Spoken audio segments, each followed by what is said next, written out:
What's up, guys? It's my 95 Acura Integra Special Edition in Isle Green Pearl. Well, what's left of Isle Green Pearl. 95 only color, Special Edition only color. The paint is shot. You can see it had a bra on the front of it.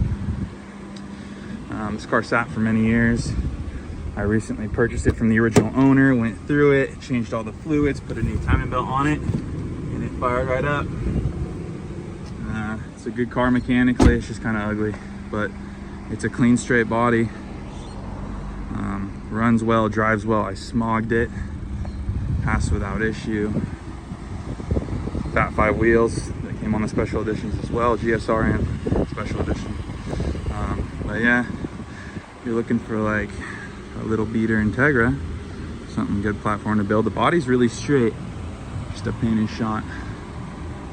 But it's original paint. You see the bra kept the front paint nice. It was on there pretty much its entire life.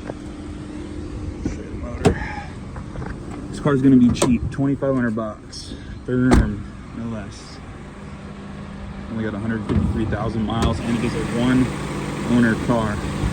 Engine runs perfect, no oil leaks, no nothing. On the battery. But yeah, if you're interested, let me know. 2,500.